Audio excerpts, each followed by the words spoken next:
Good evening, everyone. Warm welcome to you this evening. Thank you for joining us, the webinar on the proposed changes to the National Planning Policy Framework. We're holding the webinar this evening in response to a great deal of interest we've received from Wiltshire's residents about the government consultation. We're explaining the proposals in more detail and explaining how people can find out more and comment. My name's Kerry Tocock. I'm Head of Customer and Communications here at Wiltshire Council. And I'm joined here today by Councillor Richard Cluer, Leader of the Council, Nick Bottrell, Cabinet Member for Strategic Planning, and Nick Thomas, the Director of Planning. Before we start, I'm just going to give you a quick introduction on how the webinar will work. If you wish to see closed captions of speakers' words, please click on the CC button on the bottom right of the screen, and they should appear after 30 seconds or so. Sometimes the system takes a while to warm up. If you're having any technical problems, the most common solution is to switch it off and switch it back on again. So please close Teams on your browser, reopen it and click on the meeting link again that was sent through. Other problems may be down to your home internet connection. If you're hearing an echo, it may be that you have the event open in 2 or more windows. Following the presentation this evening, Richard and Nick will verbally answer as many of your pre-submitted questions as they're able to. Many of you submitted questions beforehand about the government's plans and what they may mean specifically for Wiltshire. We can't answer many of those at this stage because this is an active consultation, and many of them relate specifically to the government's plans or observations on their proposals. However, lots of points were raised, so please do ensure you submit these through the government's consultation process. Finally, I just want to make you aware the webinar is being recorded, and the recording will be uploaded to YouTube after the event and also sent out and posted on social media. However, the only faces and voices that can be seen and heard in the video will be those of the presenters. Anyone attending the webinar won't be seen or heard. Thank you very much. I'll now hand over to Nick Thomas, Director of Planning. Good evening, everyone. Thank you everyone for joining. So I'm Nick Thomas, the Council's Director of Planning and Chief Planning Officer. And as Kerry said, this webinar is arranged in response to the feedback we've received following the announcement of changes to the planning system announced by the government. I'm going to run through 8 or 9 slides with you this evening just to summarise some of the main changes that are proposed. I'm not intending to cover everything, and I should say that these are mainly the headlines as they relate to Wiltshire Council, and others will feel that the changes affect them more than ourselves. But I would urge everyone to find out more, to look at the government website and to read for themselves in terms of what the changes are and how they might be affected, to inform any comments you make. Could we just move on the presentation, please? So this briefing is about telling you about the consultation changes to the National Planning Policy Framework. It sits alongside some other changes as well, which I'll come on to in a little bit, but the main changes do affect the framework itself. It seeks views from everybody about changes, as I say, to the wider planning policy reforms that are being proposed. And we've been given until the 24th of September to make comments. As I say, it's open to everybody. Anyone with an interest in the planning system can comment. And as I say, it's just an overview. But at the bottom there is a quote. And this is basically just to say that the Chief Planner at NHCLG has basically put out a statement in terms of what these changes are all about. And it's all about the changes that the government have proposed and appeared in the government's manifesto leading up to the elections. All about building more high quality development, boosting housing supply and affordability, and developing the economy. Move to the next slide, thank you. So this slide just tells us a little bit about what the changes are about. Very much targeted towards encouraging all councils to produce local plans, but ambitious plans, so have up-to-date plans in place. They're introducing new housing targets, which would be mandatory, and for those professionals that are on the call will understand that there is a standard method about how the housing targets are derived. The idea is that these changes, as I say, would be mandatory, these housing targets, and it's all part of the government's drive to deliver 1.5 million homes within the current Parliament, so over the 5-year period. So in terms of the housing supply, supply numbers, which we'll come on to in a bit more detail in a moment. The idea is this will reverse some of the changes that the government introduced last December, where the changes weren't mandatory. It identifies grey belt areas within the green belt, and the idea is that will help to accommodate some of the growth that is proposed, the 1.5 million homes. However, development within the green belt will require the authorities plan for 50% affordable homes, as well as green space, infrastructure, etc. So there are requirements that where councils release green belt land, that they have to provide those facilities. It will deliver affordable. The idea is, well-designed homes, so design hasn't been forgotten, and more emphasis on social rented properties. Just a change in emphasis there. As I say, economic growth is a theme that runs through the changes, and you'll see there's some of the development types that the government is promoting. Clean energy, again, an emphasis on this, and some of you will have heard headlines already where the government has approved some large-scale renewable energy proposals, but that also includes proposals for onshore wind. And finally on that slide, it extends the definition of brownfield.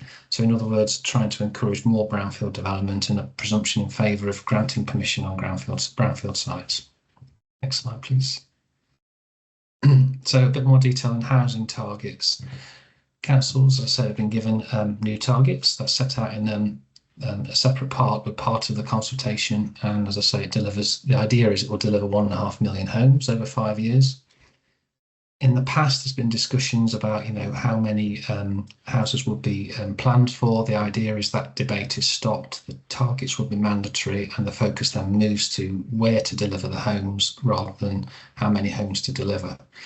There are exceptions to some of these, but they're very limited, particularly those areas that have specific constraints and where other options are exhausted. So there are some exemptions, but they're very, very limited.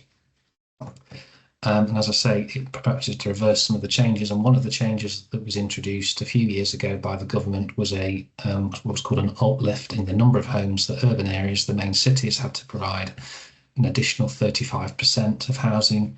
That's been reversed. So those cities, a lot of those, particularly London authorities and the big authorities, big cities, have been seeing a reduction in their housing numbers.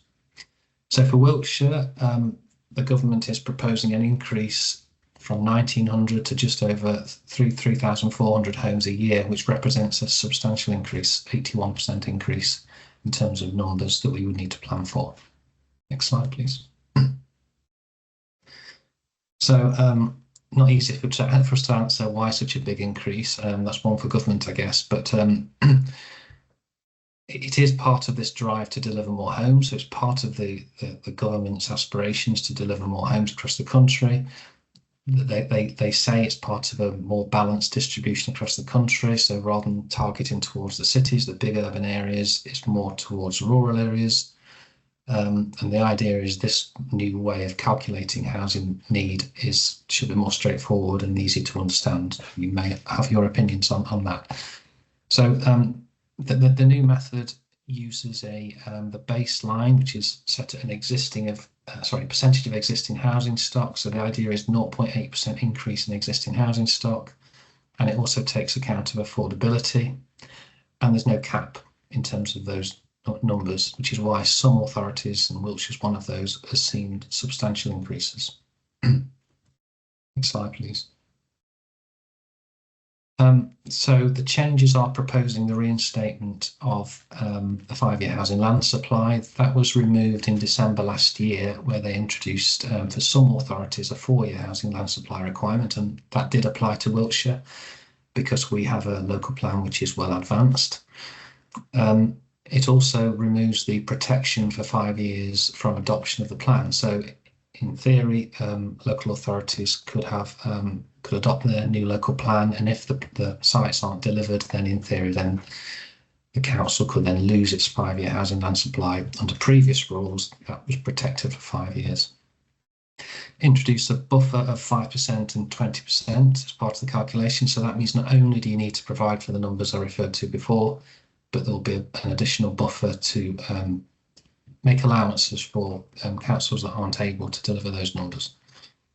It will affect Wiltshire's housing land supply situation, of course, and potentially this could lead to more speculative planning applications. Time will tell, of course, what the government decide to do, whether they adopt all the changes that are proposed, but that's certainly a risk for Wiltshire. And also it changes the emphasis on, in terms of location design of affordable housing, so an expectation that higher standards will be delivered. Next slide. So the government, this is quite a typical change where you see changes of this nature. They're proposing transitional arrangements. So what this means is, rather than the changes coming into effect immediately, or all the changes, some of them will be coming as a transition. So the idea is that they will apply from the date of publication of the new National Planning Policy Framework plus 1 month, unless the 3 criteria that are listed apply. So for Wiltshire, it's particularly important if the local plan has been submitted for examination, which is point C, then provided the plan hasn't, the NPPF hasn't been released and we're within the 1 month, then we can still use the previous guidance. So that's something that all authorities will be wrestling with at the moment, that I've got advanced plans. So from our point of view, we remain on track to submit later on in 2024, and we're hopeful and confident that we will be able to be examined under the previous National Planning Policy Framework. But of course, time will tell over the coming weeks and months, because we don't know what the government will do. Next slide, please. So I mentioned earlier that the National Planning Policy Framework has got a number of changes that are proposed, and the other changes that are part of these reforms. So these are just listed, some of them are on the slide. So higher densities in urban areas, they're talking about design codes and master plans to deliver higher densities. They're reintroducing strategic planning, and that means more cross-boundary cooperation in terms of meeting unmet housing need, delivering housing infrastructure, and other requirements. So this is something that was very much part of the planning system a few years ago, but has been diluted in more recent years. So I mentioned before about Greenbelt, and there'll be a requirement for authorities who are unable to meet their needs will have to review their Greenbelts, and there will be a sequential approach to this to allow this to be done in an appropriate way. So the idea is that it wouldn't undermine the function of Greenbelts. For Wiltshire, of course, we only have quite a modest amount of Greenbelt land, but other authorities will be more significantly affected than us.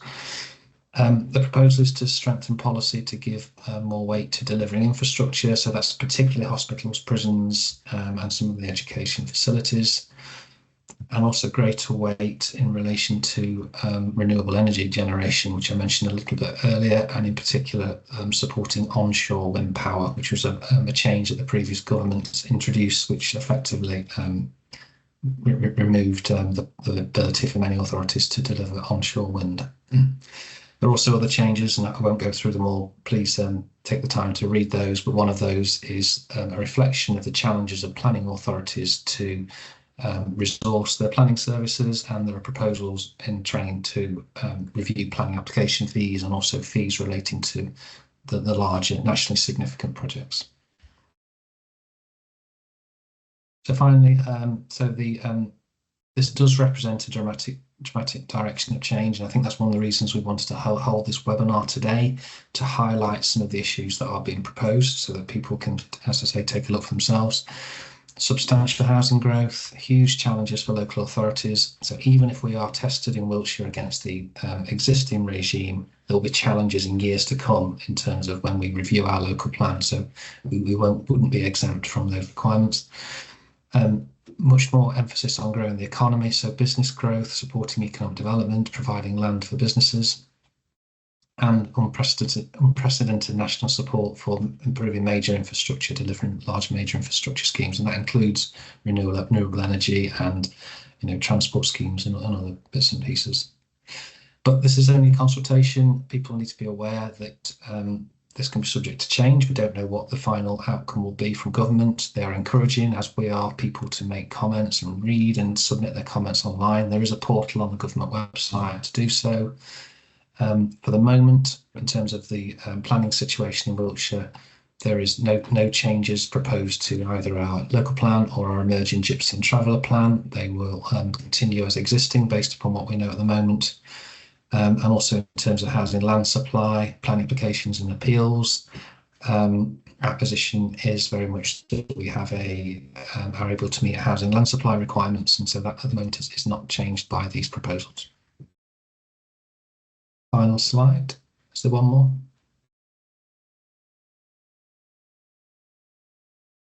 Yeah, so this slide basically tells you where the government consultation is. 106 questions, and there's lots to work through, and the government is, as they often do with these types of consultations, they structure so that you can comment on all or just one, any number of questions that you feel is relevant to you. The closing date, as I say, is the 24th of September, so there is a few weeks, but there's a lot to digest and to work on. We will be submitting a robust response. That will certainly be something that we will do, and we've already started to prepare our response. In terms of timescales, we don't know when the government will respond, other than they've said before the end of the year. So clearly that's quite vague. We anticipate it probably being November, December, but clearly we're not sure. We're no more sure than anybody else on that point. I think that's the final slide. Great. Yeah, Thank you, Nick. I'm going to pass over to Leader of the Council, Councillor Richard Clare. Thank you. That's great. Thank you for that. And just so everyone watching understands the difference, I mean, Nick there as the Director of Planning for Wiltshire Council is giving a professional view on what this means in planning terms for us as a planning authority. I, as a politician, am going to give you my views. I'm not going to be party political, but this is a political issue. It's a decision being made by politicians in Westminster. And if we are to have any prospect of trying to mitigate some of this, and there are areas that greatly concern me, I think we have to treat it as a political issue and therefore make sure that people are mobilised to deal with that in a political way. The views I'm going to give you now are my views. They're not the formal views of Wiltshire Council. As Nick has said, we will have a response that we will pull together for this over the next few weeks. But I wanted to explain what I see as being the issues here before we come on to answering your questions. I think two things to say before we start. Firstly, there are some changes in this consultation which I think are very good. I think there are many changes in there that I would say are beneficial. There are others I would say are not beneficial. And secondly, that we as Wiltshire Council, we're not opposed to building the houses that we need to build to meet our needs, to meet the needs of the county. We have a local plan, as has been said, that's about to come back to full council and then go hopefully to submission to an inspector. We're not one of the councils that's been sticking our head in the sand or ignoring it. We've always tried to have a plan-led approach to delivering our housing across the county, and it's that plan-led element that I think is really important when we look at this consultation as a whole. In fact, we've delivered above housing targets by about 400 houses above our target for a number of reasons. I won't go into land supply, or not yet, but we've done that across the last few years. The critical thing I want to see, and I've been arguing for with both the last government and will continue to argue for with this government, is that we need to see infrastructure-led and plan-led development. So building in ways where we are building coherent communities with the infrastructure they need. We're pretty good at primary schools, the system works well there, but infrastructure in other areas around doctor surgeries or some of the other areas of provision, it's a much more challenging framework as things stand to deliver the infrastructure that people want to see coming alongside housing. I think it's fair to say that people, when they see infrastructure-led development, are far less opposed than when they see the cookie-cutter approach to development that we see far too much of, which is 200-300 houses being built pretty much in isolation on the edge of existing settlements. That's why I and other politicians on Wiltshire Council and some of our MPs fought so hard to get the changes made to the 5-year land supply, to bring in the 4-year land supply, and to bring in a criteria that for when a local plan was complete, when it was made, there would be a 5-year protection against 5-year land supply challenges. A local plan is supposed to identify enough land to cover the next 5 years. It's part of the process of the plan. That means that residents can then have certainty that what's in the plan will be developed. I think that's critical for us to have faith in the system. It's far too easy for developers, one way or another, to manipulate that 5-year land supply, for there to be delays in some areas of housing coming forward for whatever reason. I won't go into all the detail. I have some very strong views on this. And as a result mean that we struggle to maintain 5-year land supply, or could in the future struggle to maintain it. And at that point, we lose that plan-led development, and it flips over to developer-led development. Basically, developers saying, we want to build here on the edge of the settlement, and unless there's a really strong planning reason why you can't, an inspector will approve it because of the 5-year land supply and what's called the tilted balance inside it. So I think that's really important to understand.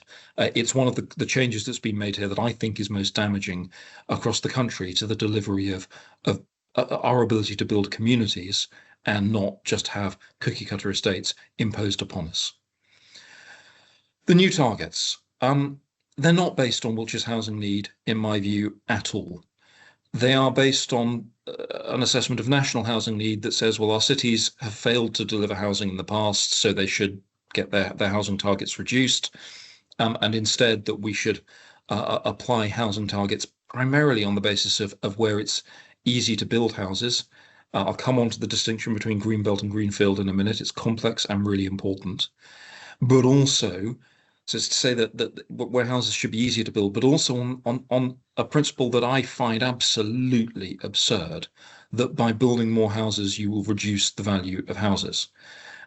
Now, basic supply and demand economics would suggest that's the case. But the idea that developers will willingly build houses on a scale that the value of the end product that they're trying to sell goes down whilst they're building it, I'm afraid there's been no evidence that that's ever happened that I can make out in the UK housing market. We're onto the same sort. I will be political on this point, but I'll hit both sides. We're onto the same kind of GCSE understanding of economics that was shown by the Truss mini budget is now being displayed by the new government on the idea that if you build lots of houses, it'll simply bring the price down. Developers will play that to their own effect. They will make sure the development occurs in ways that maintain suitable house prices, but they'll try and spread it across wider areas. The only way that I can see you bring house prices down in the UK so far is by making places less desirable to live. And if that's the aim of these plans, then, well, that would be absolutely crazy. Brownfield. There's a lot of talk of brownfield. One of the frequent questions I get as leader is, why can't you build on brownfield sites first? Now, as Nick mentioned, the consultation suggests that there ought to be an automatic presumption of approval for brownfield. Well, there already is. That's not why brownfield sites aren't built out. Brownfield sites aren't built out because they're more expensive to develop. You've got to clear what was there, you've got to deal with contamination costs, and it's far easier for a developer to build on a green field than on a brownfield site. Therefore, the simple market economics, unless government is going to put something in place, and there is nothing in this consultation, and I have read it front to back to front, probably twice, there's nothing in here to compel the development of brownfield land. And unless government is, if government's going to be serious about that, it's got to have serious proposals to say you can't build on any greenfield, or particularly any green belt, until all the brownfield's been developed. And there's no compulsion like that being proposed in any of these changes. I think that brings us on to greenfield and green belt. This is something that's been used quite glibly by politicians for as long as I've been a councillor, with no real explanation or understanding for the difference. The green belt is a very legally tightly defined area of land in the country, primarily between a big city and surrounding towns or cities. So in Wiltshire, we have a small amount of green belt along the western edge of the county, which was put there to stop Bath from growing out and merging, for example, with Bradford-on-Avon. But we have a very small amount of greenbelt land. London, there's a lot more greenbelt around. What we do have in Wiltshire is an awful lot of greenfield land, open field. The open countryside would be the planning term for it. And that doesn't have the same legal protections as the Green Belt. So when you look at this consultation, where you see the explanation that the government is proposing allowing building on Green Belt, or what they're now calling Brown Belt, or that is something that has very little relevance to Wiltshire. It has a small relevance in the west of the county. And it's an area that I think is desperately in need for reform everywhere. I think we should treat all open countryside, all green fields, in the same way that we treat Green Belt. That distinction is one that people pick up on. It's a very fake distinction, yet it's not one that actually benefits our comprehension or our ability to explain what's going on when we look at this kind of planning change. There's been mention made of affordable housing. I'm very keen on affordable housing. I want to see the highest percentage of deliveries that we can. But again, I think there needs to be an understanding of how this works in reality. As a council or as government, you could try and, as government's proposing, to set a 50% affordable housing target on green belt sites. We as a council try to set a 40 or 30%, depends on where you are in the county, target on any of our housing sites. But to deliver that, developers have got to be not be able to argue that the viability, the constraints being placed on them are so severe that actually they can't afford to, and so they should deliver less affordable housing.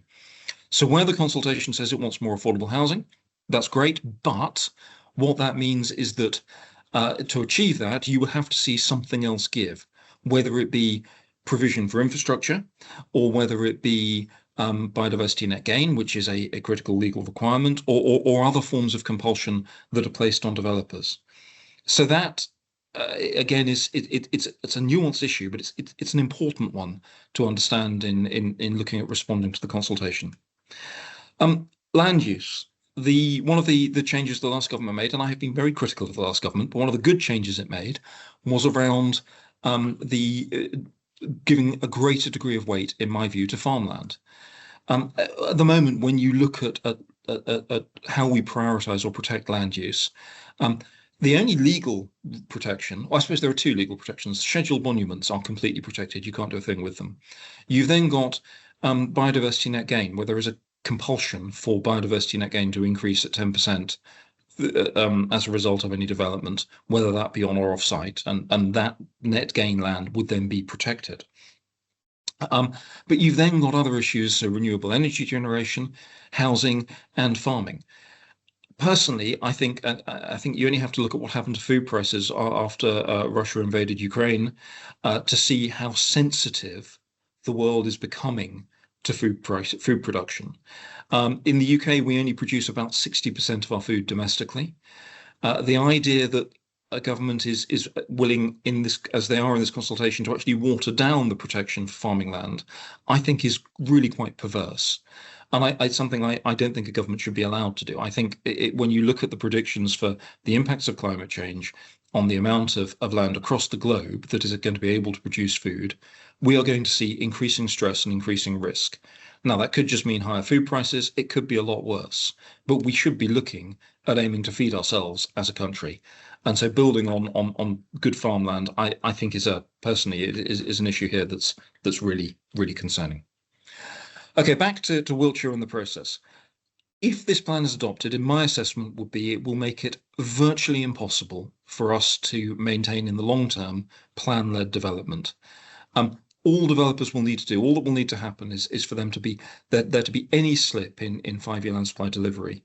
And at the moment, this is a game that is played by developers at appeal.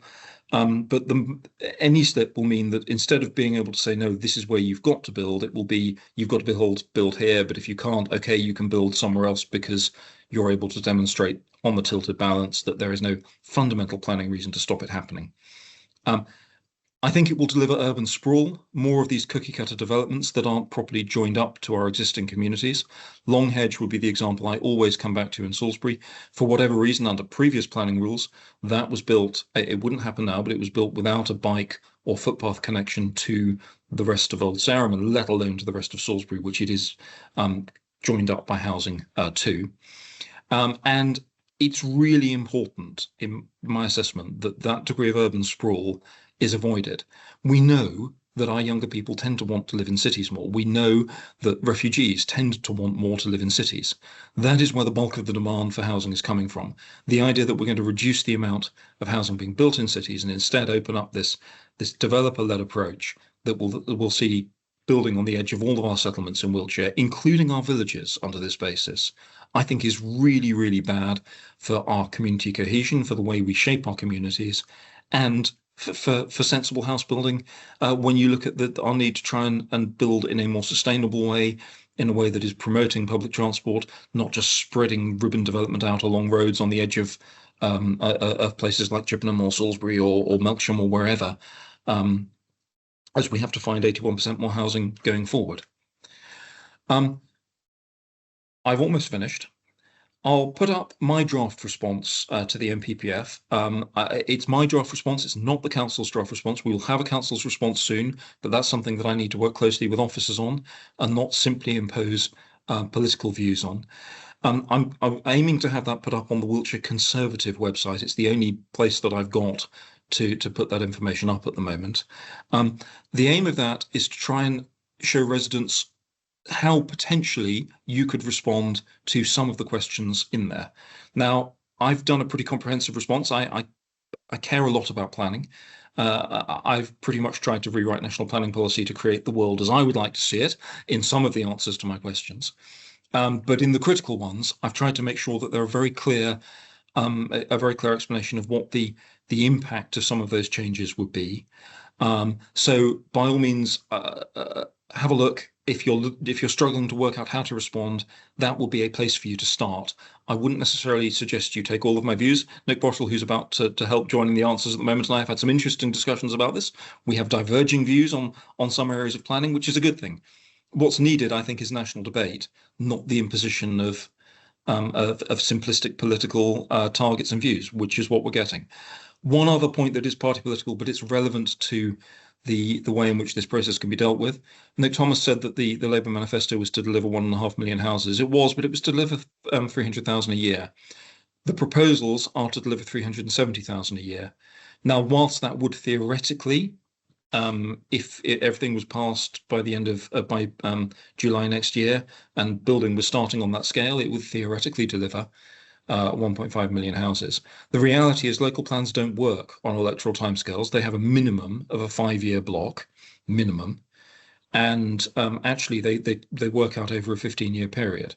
So I do think there is a factor on whether the Lords may be able to make an argument or not. I don't know, but this has gone beyond a manifesto commitment to something that's extended that manifesto commitment to something that wasn't in a clear election manifesto, and there may be an angle there. Why am I saying that? Because if we're going to get any change made here, I would urge all of you and pretty much everyone you know to respond to the government consultation with your views. It is really hard work, which is why I'm going to be making available my suggested responses. It took me the best part of 2 days to go through it all and put together a cogent response.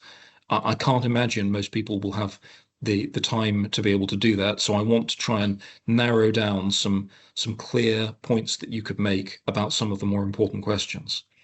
I'd urge everyone to lobby your MPs. It's Parliament that will make the decision on this. Yes, it's the government that will do it, but the Labour Party have a lot of MPs in a lot of rural areas now.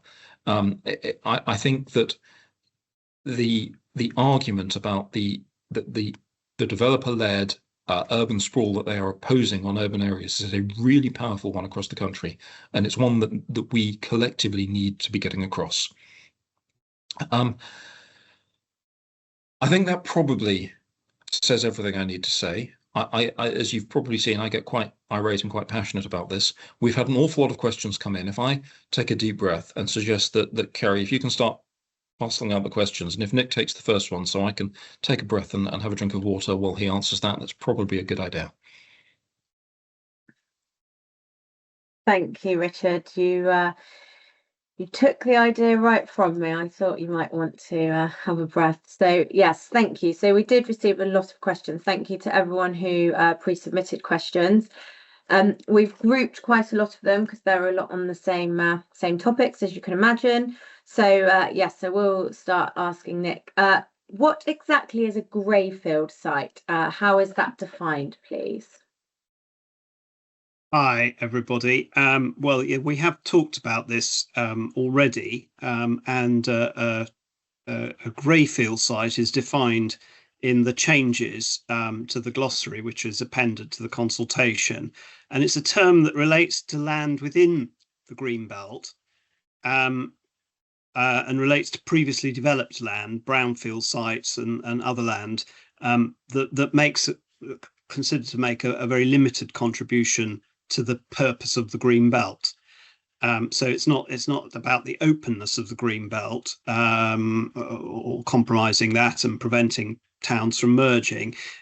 I mean, usually sort of they cite this petrol station, which I don't know if it really exists, this petrol station, but it comes up all the time as an example of, well, we should be redeveloping this, although it's in the green belt. So it is a new classification. And it's it is previously developed land within the green belt, and of course green belt, which is already within national landscapes, or what used to be called AONBs, heritage and ecological assets are actually excluded from being included in this term. So where there's already existing protections from those things, as well as green belt, then they won't become grey belt. Thank you, Nick. So Richard, back to you. Will the changes result in a delay to the local plan and the associated gypsy and traveller plan? We believe, based on all the information in the consultations that we've got at the moment, no, it shouldn't. We are very close to submitting. There are transitional arrangements as part of the consultation process that say if you are either have submitted to an inspector or will submit within 1 month of the final changes being approved, you can then continue to inspection under the old plan. I've taken advice from officers. Their advice is that we should be able to continue to do that. So no, our aim is to stick there to the existing timescales. I think the differences that will come in is that we would then be expected to review the plan under the new numbers as soon as possible, which in essence, given the length of time it takes to do a local plan, would mean a review process would start very soon after adoption. But also the 5-year land supply issue, which I've raised earlier, would mean there would still be a change from the position we find ourselves in now, were this consultation to be approved as is. Thank you. Next question is for Nick. What weight will be given to the emerging local plan and neighbourhood plans already made? So there's no change to national policy about the weight that can be given to emerging plans, and this will continue to depend on the stage of preparation of the plans and the extent to which there are unresolved objections to the policies and consistency within national policy. So the 5-year protection for adopted neighbourhood plans has been retained, where they contain policies and allocations to meet their identified housing requirements.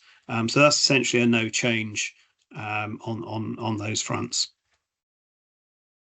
Thank you. Richard, what is the impact of national planning policy changes on sites proposed in the council's local plan?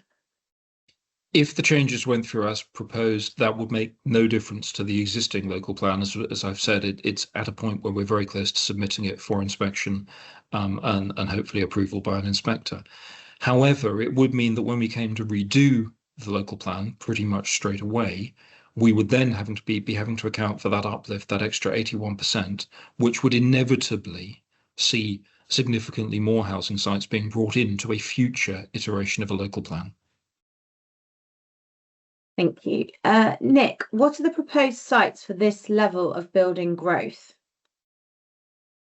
As we've already explained, the transitional arrangements will allow the local plan to proceed to submission without the need to consider higher housing numbers proposed at the moment.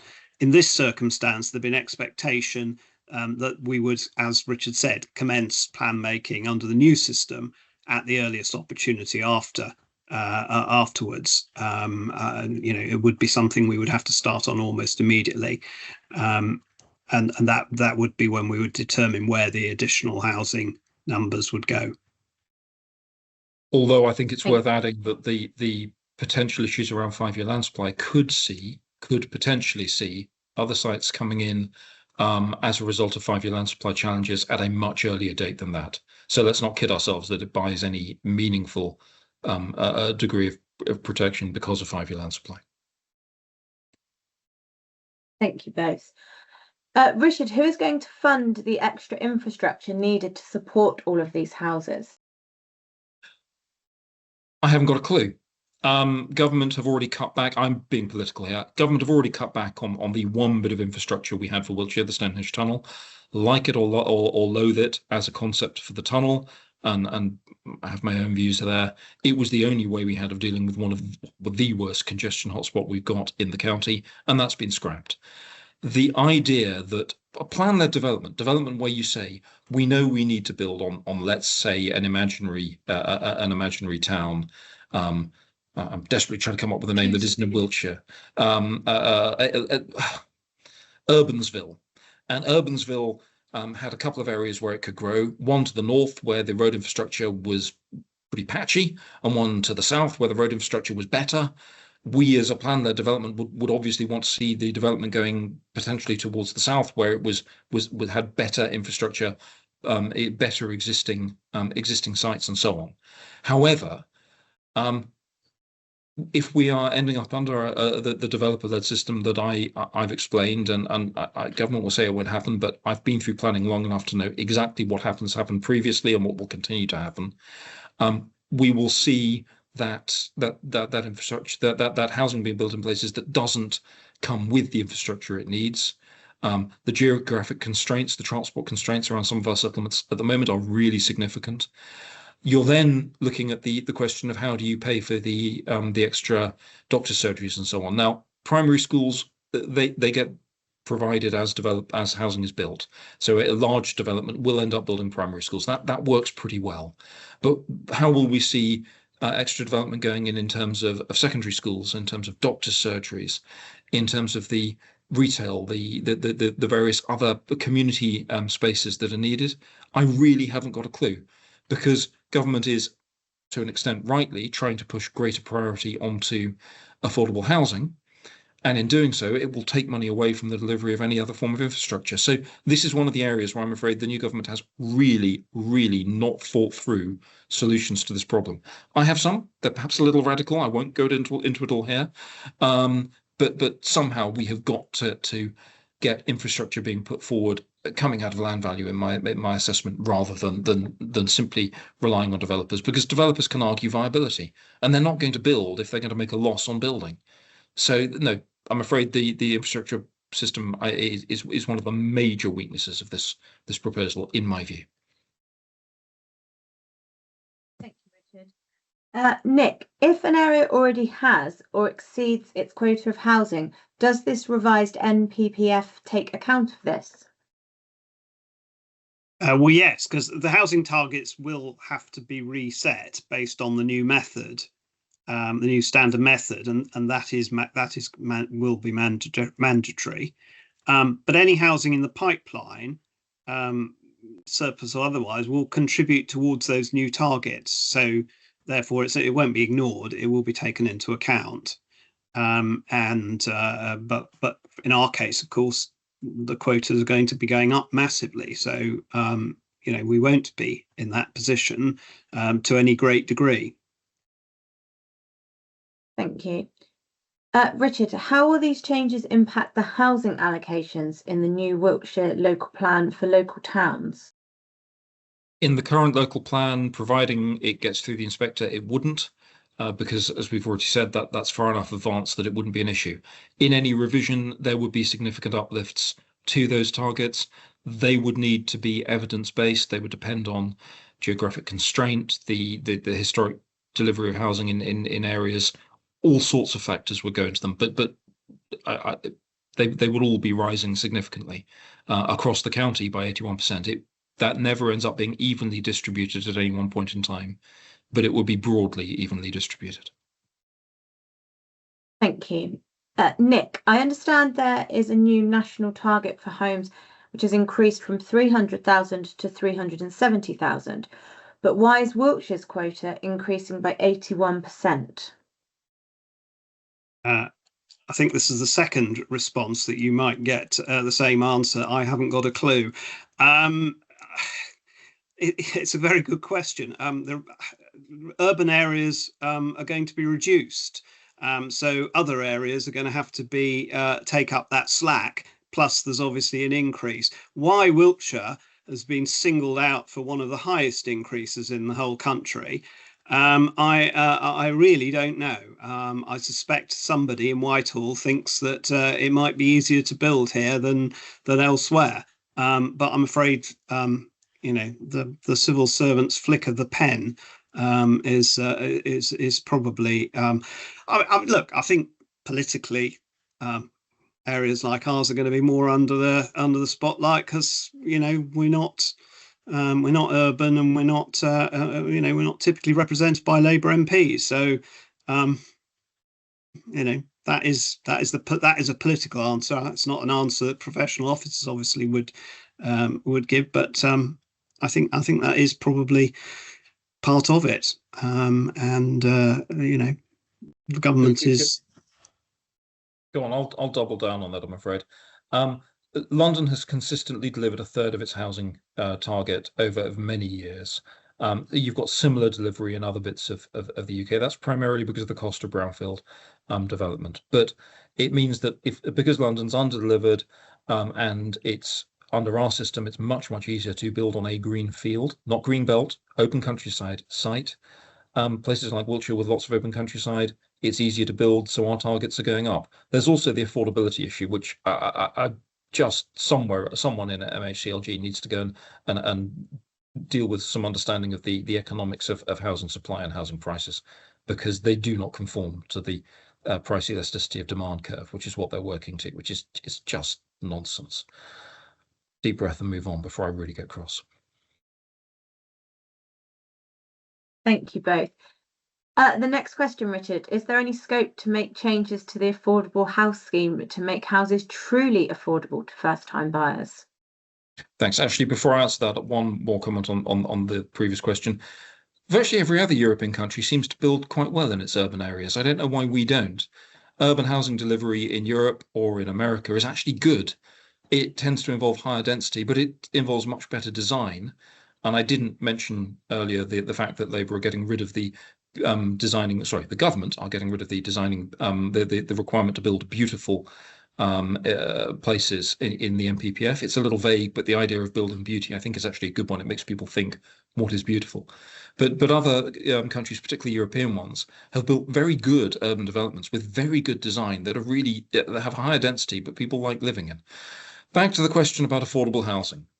Affordable housing is a much maligned word in planning. It's one where the public believe it means one thing, just like green belt, and in reality it means something different. There are a number of different forms of affordable housing that are defined. Previous government was very keen on first homes, on homes for people to be able to buy, and to a lesser extent on shared ownership. The new government is keen on building particularly affordable properties that are affordable to rent. That would be, in essence, council housing, whether it be built by a council house or housing association. They will either be built at social rent, which is 50% of market rent, or affordable, which is 80%, and they would be available to people on the housing register who have very clearly defined housing need and income and savings below certain levels. This is an issue Nick and I were actually discussing in quite some detail. What's needed is a balance to meet the needs of each area with this kind of housing, and I'm concerned that the consultation is rather imposing solutions as opposed to saying what would the best thing be for your areas. Does this mean house prices by calling something affordable will be lower? Honestly, no. To bring house prices down, you either need a massive economic shock, you need to stop the number of people in the country rising all the time, or you need to build vast numbers of housing. Those are the only ways that I can come up with that would suggest you could suggest to bring house prices down. But the reality of all of that, when you then look at house builders who need to make a profit on houses they're building, it's just not a solution that works in that sense unless the state takes over, which is not what this consultation is proposing in any way. Thanks, Richard. Nick, will planning committees review current planning applications in light of the proposed revisions, or will it only apply the revisions once they are enacted? So the revised policy only applies, will only apply once the final form of the NPPF is published, following obviously the consultation process that ends, and we don't quite know when that will be, but as Richard said, it will be sometime before the end of the year. I think Annex 1 of the documents clarifies how it will be implemented for the purposes of both decision making and plan making. I think just going back to that last point, actually it's quite disappointing that there haven't been changes to how affordable housing is provided, and I'm afraid viability still will rule, and we won't get what we need in the places we need as a result of that. No one's really, there's a lot of tinkering, but there's no sort of real change to the mechanisms when it comes to this area. Thank you. Richard, how will these changes affect made neighbourhood plans? Will neighbourhood planning be rendered redundant other than in terms of proposing more housing sites? Thanks. Theoretically, it shouldn't impact on a made neighbourhood plan inside the 5 years of that plan's existence. In terms of that plan should be able to give some degree of protection against speculative 5-year land supply applications. However, a really big caveat here, when we start looking at the need to build 81% more houses in the next iteration of a local plan, strategic local plan allocations trump neighbourhood plan allocations, full stop. That's absolutely explicitly written in current NPPF. They're not proposing changing it. So I'm very concerned as to what that will mean for neighbourhood planning. I think it will mean that neighbourhood plans will suddenly be in a position where they're being expected to find a lot more housing, or where a lot more housing is being imposed on them because of government targets being imposed on places like Wiltshire Council or other councils across the country. Thank you. Nick, bearing in mind the climate emergency, should we not insist that all new builds come with rainwater harvesting, solar panels, battery storage, and a form of heat pump heating? Go on, Kerry, we'll swap round. I'll do this one. Yes, it's absolute flaming lunacy. We should have done it years ago. Goodness knows why we haven't. Goodness knows why it isn't included in the consultation right now. Nick can take the next question. Sorry. I was going to say the same thing. I was going to say the same thing. I mean, it's just bizarre as to why they haven't included it. I mean, it's such an obvious no-brainer. But yeah, no, please raise the point if you complete the consultation. Yeah, you just despair, don't you? Right. What's the next question? How is the council preparing to resource the planning team when additional applications are submitted following the revisions? Well, those of you who are eagle-eyed will already have spotted the fact that we have recently announced a substantial investment in Wiltshire Council's planning service. So an extra £1 million is being committed to improving the service, and that's largely going on additional staff. So I mean, I think it's fair to say, coming out of COVID, combination of backlogs, staff difficulties, sort of recruitment, working from home, you name it, all these things had a bad effect on our ability to process planning applications, not just big ones, but also the more routine ones. So it has taken some time to get on top of that, and things like the recruitment difficulty is still there, quite frankly. So we have made some progress. We have a number of new starters across the board. We've restructured the way we do things. We're spending more money. So we are doing all we can to make the whole process as fit for purpose as we can. One aspect of this consultation, however, is that there is proposals on fees, planning fees, and proposals to have increased cost recovery through the planning system. Obviously, if you have views on that, do feedback. But the templates that are given there are for quite a substantial increase. I don't think this will make planning cost neutral overall, but I mean it certainly will bring it closer to cost neutrality than it is at the moment. At the moment, it's definitely not cost neutral.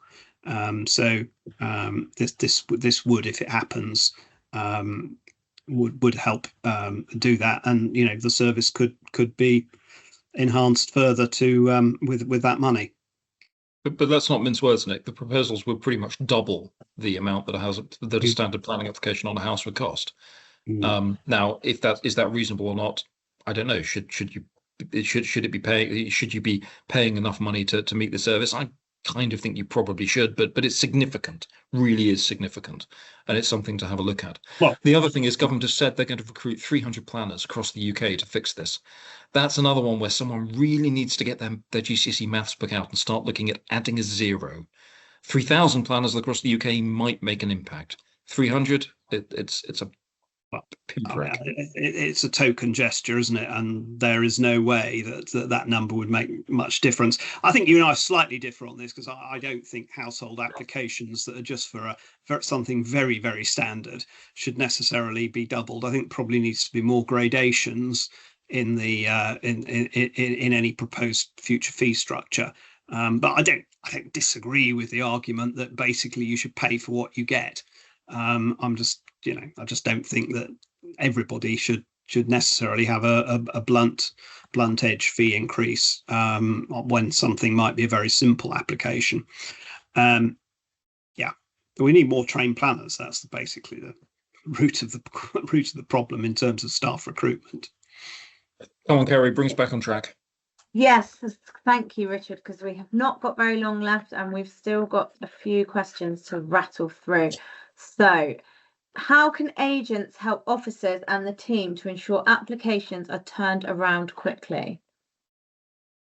Go on, if I answer that. I mean, that one is for you, Richard. It's by ensuring proposals are effectively designed, comply with the policy straight away, and are not argued with, so that they're going to meet the requirements that are laid down without the games of negotiation and profitability that go around. And by using the pre-application service. We run regular agents forums. There's one held next month. Please contact the team, engage with us in advance if that's what you're looking at doing. Basically meet the requirements and there will be less of an issue. Brilliant. Thank you very much. Nick, how big do you think the threat to conservation area land will be in the county? This is an area very close to my heart, but I'll be very quick because I only want to move on. So policies remain in place for the protection of the historic environment. And as is currently the case, careful consideration will need to be given to the impact of development on conservation areas and their settings when assessing any development proposals. Range of threats is probably at the lower end, but clearly this is an area that we need to be on top of. Thank you very much. We've only got 2 minutes left, but we do only have a couple of questions, so let's run through to the end. Do you see the proposed changes making it easier for individuals who want to self-build? Theoretically, yes, a little bit. However, it's already pretty easy for people who want to self-build if they have a plot of land they want to self-build on. And that's where self-build becomes a problem. You've got to actually own the land that you want to build on. So the self-build model that we see in Holland or Germany, which is where streets are set aside during the planning process or are only ever built with the view of self-build, and it's a different form of self-build. It's more sort of pick your house off a kit menu type build. Aren't typically carried out in England. So I think we're looking at tinkering around the edges with self-build, in all honesty. Thanks, Richard. So I'm going to do one final question.